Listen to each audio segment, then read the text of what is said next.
CEN news, देश प्रदेश की ताजा तरीन खबरों के लिए CEN न्यूज को सब्सक्राइब करें और रहें पल पल की खबर से हर पल बाखबर।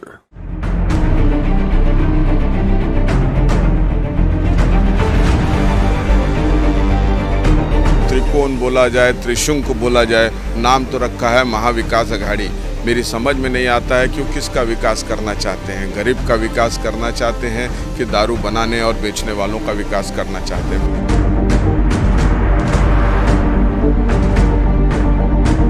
नमस्कार, आप सभी दर्शकों का CEN न्यूज चैनल में स्वागत है। इस वक्त मौजूद है मुंबई के दादर में और हमारे साथ RPI पार्टी के राष्ट्रीय उपाध्यक्ष कृष्ण मिलन शुक्ला जी है। लेकिन मुंबई महाराष्ट्र में एक घमासान मचा हुआ है। महाराष्ट्र सरकार के एक फैसले को लेकर काफ़ी घमासान चल रहा है कि महाराष्ट्र सरकार ने हाल ही में जल्द एक फैसला लिया है कि मुंबई के सभी ग्रोसरी दुकानों में वाइन बेचा जाएगा।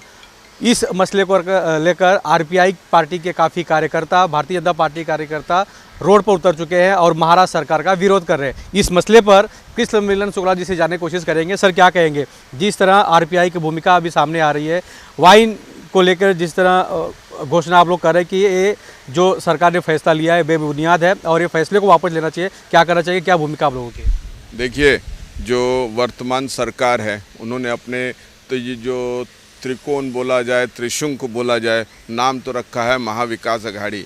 मेरी समझ में नहीं आता है कि वो किसका विकास करना चाहते हैं। गरीब का विकास करना चाहते हैं कि दारू बनाने और बेचने वालों का विकास करना चाहते हैं। भारत देश में जहाँ पर कई राज्यों में दारू बंदी है, वहाँ पर दारू को एक राशन की दुकान में बेचना, ये तो बहुत बड़ा गलत विषय है और इन्होंने गलत निर्णय लिया है। हो सकता है कि हमारे कुछ नेता जाके अमेरिका में देख के आए हों, वहाँ पर शॉपिंग मॉल में ये सब वाइन वगैरह बिकता है।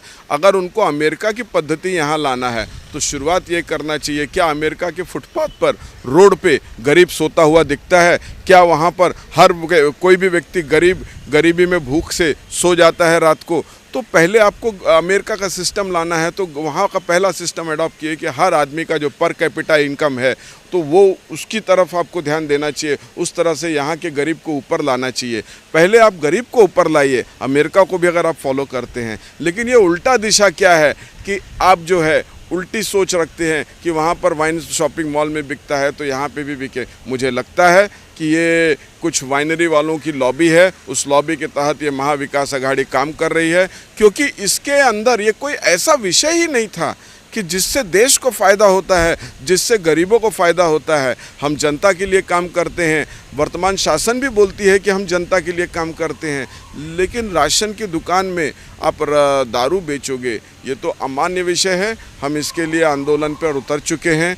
कल हमारे राष्ट्रीय अध्यक्ष की पत्नी सीमा ताई भी जाकर, जो महिला अघाड़ी के अध्यक्ष हैं, उन्होंने भी आंदोलन में भाग लिया था। आज हमारे राष्ट्रीय महासचिव श्री अविनाश महातेकर जी ने भी आंदोलन में भाग लिया हुआ है। मैं कहना चाहता हूं कि हमारे संघर्ष नायक रामदास जी अठावले की चेतावनी को हल्के में ना लें। उनका पुराना इतिहास अगर आप देखोगे तो आपको समझ में आएगा कि अगर उन्होंने कोई विषय हाथ में लिया है तो उसको वो पूर्ण रूप से एक तरीके से न्याय दिलाते हैं। अगर ये विषय रिपब्लिकन पार्टी ऑफ इंडिया ने हाथ में लिया है तो सरकार को इसके बारे में गंभीर होना चाहिए। ये आंदोलन अब शुरुआत हुआ है, ये अब व्यापक रूप लेगा और इसको व्यापक रूप लेने के पहले शासन ये निर्णय वापस ले ले, गरीबों को मेहनत करने के लिए प्रोत्साहित करे, गरीबों के विकास की बात सोचे, न कि वाइनरी वालों की और शराब बनाने वालों के विकास के बारे में सोचे। क्योंकि शराब बनाने वाले में से कुछ लोग तो देश भी छोड़ के भाग जाते हैं, गरीब यहीं रहता है। देशभक्ति की बात सोचनी चाहिए उनको। सर, मैं जानना चाहूँगा, एक तरफ सरकार कहती है कि आज के युवा कल के इस भारत देश के भविष्य हैं, लेकिन दूसरी तरफ अगर वाइन गली गली बिकना चालू हो जाएगा, सस्ते में मिलना चालू हो जाएगा, तो युवाओं का जो भविष्य है वो भी तो खराब होगा ना। ये युवाओं को एक तरीके से नशे की ओर ढकेलने का बहुत बड़ा षड्यंत्र है। ये षड्यंत्र कहाँ से चालू हुआ और वर्तमान ये महाविकास अघाड़ी इसमें शामिल कैसे हो गई, ये बहुत सोचनीय और चिंतनीय विषय है। युवा को जहाँ पर राशन की दुकान में खुलेआम, हम पहले तो सिगरेट से ही परेशान थे, जहाँ पर कैंसर के लिए लिखा जाता है हजारों लोग आज कैंसर से पीड़ित होकर मर रहे हैं, तंबाकू से लोग मर रहे हैं, आप दारू को भी उसी बीच में ला रहे हो। ये बहुत बड़ा षड्यंत्र है और युवाओं को एक तरीके से अंधेरे की ओर ढकेलने का ये एक प्रयत्न है। और इस विषय पर हम बहुत चिंतित हैं और इस विषय पर हम बहुत सख्त हैं। ये महाविकास अघाड़ी का ये निर्णय हम लागू नहीं होने देंगे। हम राशन की दुकान में ये वाइन मदिरा वगैरह नहीं बेचने देंगे और हम बाबा साहब का अनुसरण करने वाले लोग हैं, उनके विचारों को मानने वाले लोग हैं। हम बहुत जल्दी ही शायद अगले हफ्ते हम इसको संवैधानिक रूप से कोर्ट के अंदर, न्यायालय के अंदर इसको हम चैलेंज करने वाले हैं। एक हम याचिका दाखिल करने वाले हैं कि ये जो निर्णय है इसके ऊपर न्यायालय सोचे, क्योंकि ये बहुत बड़ा गंभीर विषय है और इस विषय को इस तरह से हम छोड़ने वाले नहीं हैं।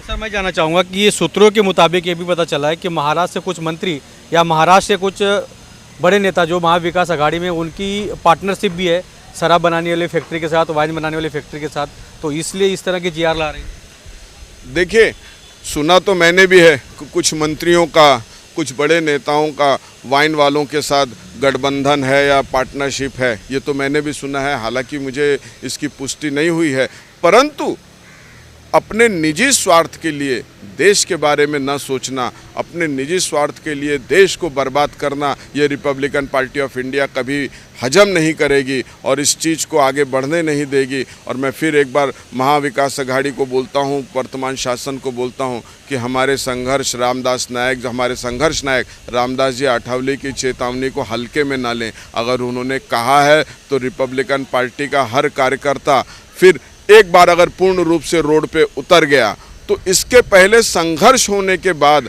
आंदोलन होने के बाद वो अपना निर्णय वापस लें। तो मेरा तो उनसे एक ही अनुरोध है कि उसके पहले वापस ले लें अपना निर्णय, ताकि सौहार्द का भाव बना रहे। तो सर, मैं जानना चाहूँगा कि मुंबई महानगर पालिका चुनाव जल्द होने वाला है और महानगर पालिका का जो एरिया डिवाइस होना था वो सब क्लियर हो चुका है, तो क्या इस बार आरपीआई की भूमिका किस तरह रहेगी महानगर पालिका को लेकर?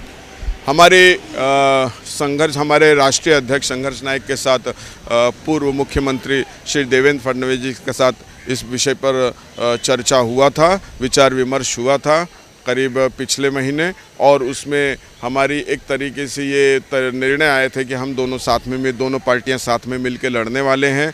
हम पहले से ही ये एनडीए के घटक हैं और हम उत्तर प्रदेश में भी बीजेपी के साथ कार्य कर रहे हैं। उस चुनाव में हम उत्तर प्रदेश में बीजेपी के साथ हैं। 5 तारीख को इसी फरवरी में, परसों के दिन हमारी एक प्रेस कॉन्फ्रेंस है और उसके अंदर हमारे राष्ट्रीय अध्यक्ष श्री रामदास जी आठवले संबोधित करने वाले हैं। और यहाँ महानगर पालिका में भी हमारी तो इच्छा है कि हम साथ में मिलकर चुनाव लड़ें। और जहाँ तक है कि जो वर्तमान महानगर पालिका के जो चुनाव में जो महानगर पालिका में जिनका वर्चस्व है, तो उसकी हालत आपको दिखी जा रही है कि रोड का क्या हालतें हैं, पाइप की क्या हालतें हैं। सब जगह जब भी बारिश आती है या कुछ विपत्ति आती है तो हमारा एक ये जो सुंदर सा शहर है वो एक ऐसा चेहरा उसका बन जाता है कि आम जनता भी उसमें तकलीफ़ में आती है। तो हमारी कोशिश है और हमारा निर्णय भी है कि महानगर पालिका से वर्तमान शासित जो लोग हैं, जो राजनीतिक पार्टियां, उनको हटाना है और हम साथ में मिलकर गठबंधन का चुनाव लड़ने वाले हैं। और हमें ऐसी उम्मीद है कि अभी जो इस सीटों के बंटवारे के बारे में हमारी अभी तक कोई बातचीत नहीं हुई है, उसका पहला दौर की बातचीत अगले हफ्ते या अगले महीने में होगी, अगले हफ्ते से शायद शुरू होगी, तो हम उस बारे में आपको बताएंगे। जी हाँ, महाराष्ट्र में महाराष्ट्र सरकार ने जिस तरह एक नया जीआर लाया है वाइन बेचने के लिए, जिस तरह राशन की दुकानों में वाइन मिलेगा, खुलेआम लोग वाइन ले सकते हैं और पी सकते हैं, उसी संदर्भ में आरपीआई पार्टी की तरफ से भूमिका निभाई जा रही है कि इस वाइन के जो फैसले को लेकर महाराष्ट्र सरकार ने नया जीआर लाया है उसे कैंसिल किया जाए, उसको बैन किया जाए। अगर महाराष्ट्र सरकार नहीं मानती है तो ये पूरा मामला कोर्ट तक जाएगा और कोर्ट से आरपीआई पार्टी इस पर रोक लगाने की मांग करने वाली है। कैमरामैन प्रवीण के साथ राज पांडे, सीएन न्यूज़, मुंबई।